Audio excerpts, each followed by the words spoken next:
It is your Classic Metal Show right here on the ClassicMetalShow.com. That's Guns N' Roses from their last studio release, Chinese Democracy, and that is better, Chris. And, well, feeling pretty much better is our next guest is Frank Ferrer. Is that how you say your last name, Frank? I've always been confused. It's Ferrer, like for air. Okay. Hey, Chris, how are you? This is Frank. Hey, Frank, how are you, man?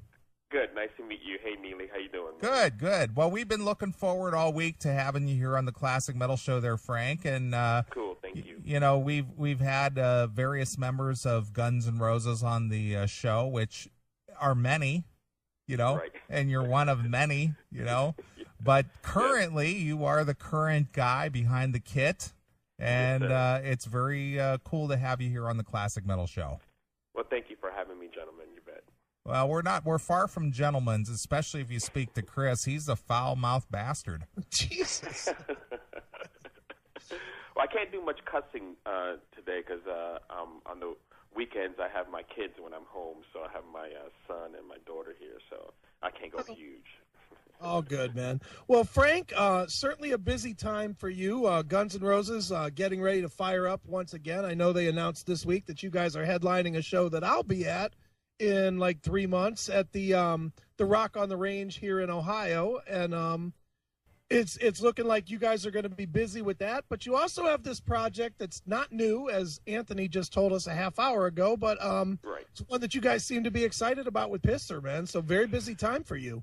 Yeah, PISSER's a band that I've been playing with on and off since about 2003. So the band is actually older than that because that's when I kind of hooked up with them. It was born out of the ashes of this other band that I was in with Richard Fortas, also from Guns, called Honky Toast, and we were signed to Sony, and then we did a record, and then we got dropped, like, you know, the typical, you know, first band story. We get dropped, and then out of the ashes of that band and a couple of other New York City bands, PISSER was born. And the singer of Honky Toast, Eric Jacobson, we call him Eric Toast, he started PISSER with a couple other guys, and he kept it going, and I jumped on board around on and off 2003. He's had Richard Fortas has also played in PISSER a couple of times, and Anthony came in a couple of times, dropped out a couple of times, but now he's back in, and we've been playing. This unit's been together a couple of years now. Sure. Now, with PISSER, man, is it odd at this point for you specifically to go back to smaller rooms and playing? Because obviously, with Guns N' Roses, you're playing big rooms, and you know right. you've been in large bands before this, you know, Psychedelic Furs and whatnot. You know, right. Is it kind of odd for you to kind of on your day job, you're kind of in these big rooms. On your night job, you're in a 100 to 200 seat club trying to, you know, make your bones. Well, PISSER's unique in the sense that PISSER, like this, the way I view PISSER is that PISSER belongs as like my personal little joy, happy time. You know, like when I get on stage with PISSER, you know, I don't care if there's 2 or 2,000 people there. You know, I'm having a ball. I'm playing for myself in PISSER. With the bigger bands, and especially GNR, because there's an expectation when one goes to see a GNR show. I'm much more of a quote-unquote professional musician in that situation. So it's actually more comfortable and more satisfying for me to play tinier places. Like when we do the surprise club shows, those are my super favorite shows to play, because I feel more of the intimacy makes it more comfortable for me as opposed to like playing a bigger show and performing and there's a lot of pressures in a bigger show. So it's actually more comfortable for me to play smaller things, you know. Sure. Well, especially PISSER, like I said, I'm sorry, like PISSER, you know, I'm with, you know, Anthony's a friend of mine first, and then we play together in a band, and Eric is a close friend of mine, and then we play together. You know, so you know, we're really close, and we're good friends, and I've known them for over 20 years, you know, so it's easy to get up on stage and play a smaller place with PISSER. It feels more comfortable for me. Sure. Now, Frank, talk talk a little bit about GNR, and I'm just curious for you personally. I mean, obviously you've been doing it a little while now, so it's probably faded somewhat. But from the time that you first joined the band on, it's no secret. Whenever Axl Rose shows up anywhere, it's a spectacle. It's a media spectacle. Everybody is, all eyes are on everything. He doesn't really do anything small. For you, just as a guy and as a musician, is that exciting? Is that stressful? How did you feel like, especially when you first joined the band and you just get so much attention put on you, every time you show up anywhere? Well, you actually answered your own question, because there is pressure on the band to perform well, obviously, to play the songs right and all that stuff. But, Axl carries so much weight of the whole thing. It really, it's really doesn't. I don't feel, the band doesn't really feel that weight. We're there to support Axl. Axl's the one that really feels the weight. I mean, he's under a lot of pressure, to perform and the whole business side of Guns and stuff like that. I mean, for us, it's not. It's nothing. We can't compare to what he's feeling and what he has to go through to perform and go out on tour and stuff like that. So it's kind of weird in the sense where, yeah, all eyes are on him. So it kind of takes a little pressure off the band in that sense.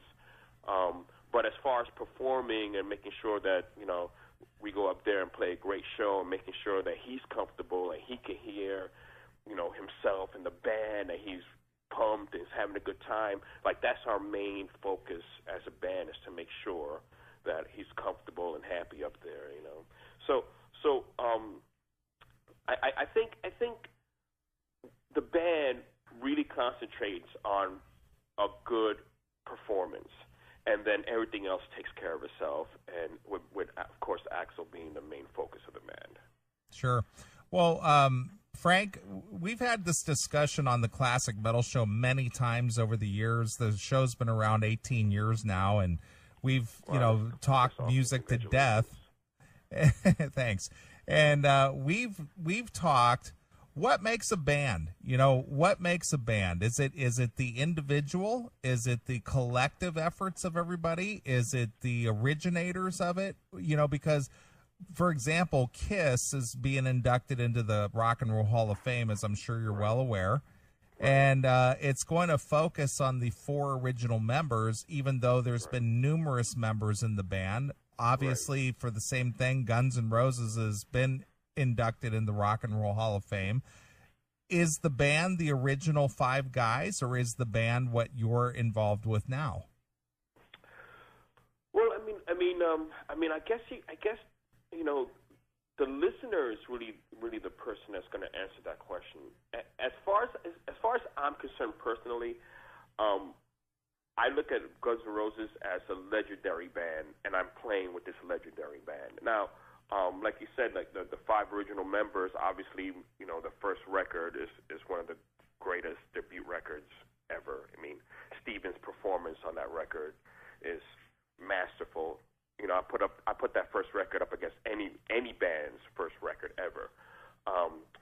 But that was also 20-some odd years ago. Everything changes, everything grows. It's kind of you add pieces and pieces fall off, and it kind of shifts, changes and shifts size, and it gets smaller and bigger. And but it's still the nucleus is still there. So I would still say that Guns N' Roses is still a band today. But it's a different band than it was 25 years ago. But I would still call it a band. Sure, absolutely. Well, that's an honest answer. Again, Chris and I are just novices when it comes to, band business, as it were. And, I'm sure a guy like yourself has faced, a lot of criticism, because you got the purists out there, and then you got the people who just enjoy the music for the music's sake. So I'm sure you get it from both ends, from criticism to high praise. So, as someone on the outside looking in, getting it from the horse's mouth is always a refreshing experience for us here on the Classic Metal Show. Right.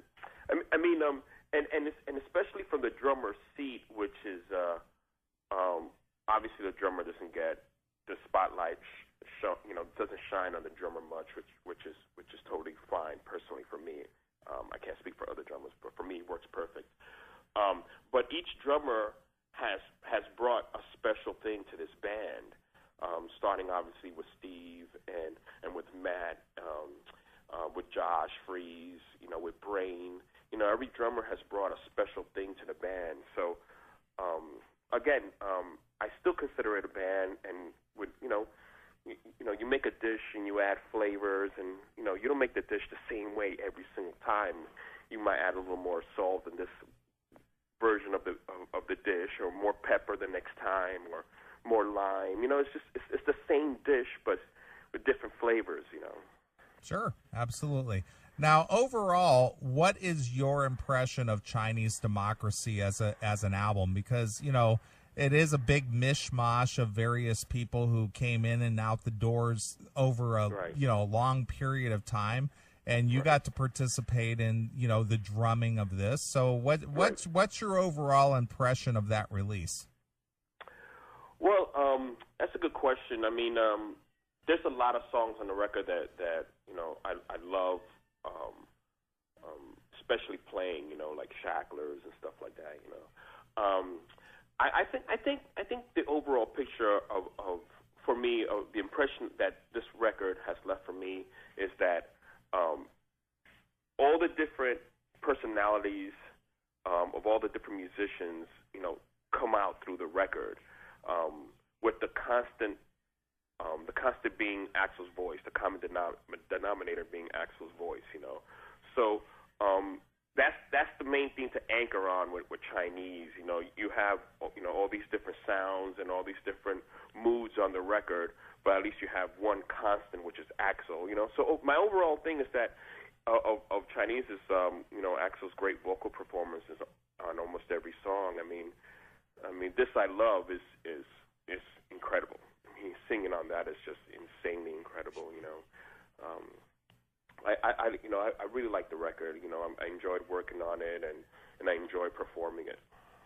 Well, Frank, let me ask you a question, and this is a totally outsider looking in type of a question. Right. From the outside, and I think most fans would agree, Guns N' Roses just looks chaotic. Everything about it that we see looks chaotic. Is it truly that chaotic, or is that just really the impression that the media and everybody else gives us, that everything is chaos always in that camp? Well, I wouldn't call it chaos, but I definitely would say that it's edgy and a bit off the rails. But that's what it is. That's what GNR is. That's why people love it. That's why people, wear the patches and the T-shirts and buy the records and put up the posters, because it kind of still has that bit of that outlaw, kind of off the rails, doesn't conform. You can't fit it in a box, type of thing. So I don't think chaotic is the right word, but it's definitely not normal. It's definitely not by the numbers, for sure. And sure. I don't think that this band will ever work that way, because it's just not. It's not its personality. It's not the spirit of the band. I mean, I wouldn't call it any more chaotic than what the Sex Pistols were like, or the Ramones were like.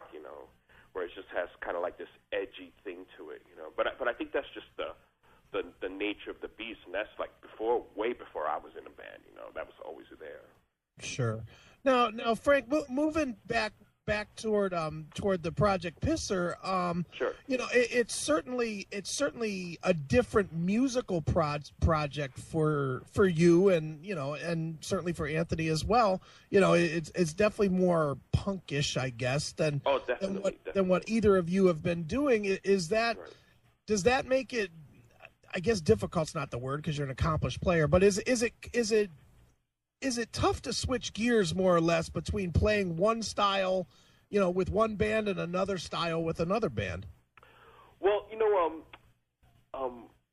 with these two, with PISSER, because again, PISSER to me is like this unique thing, solely because it's like something I do out of total love, So it seems whatever happens in PISSER seems natural to me. I don't really think about it. My drum grew up, growing up here in New York City and listening to all my favorite drummers, always has more of a punk rockish thing to it, more of a, bashing punk rockish thing to it.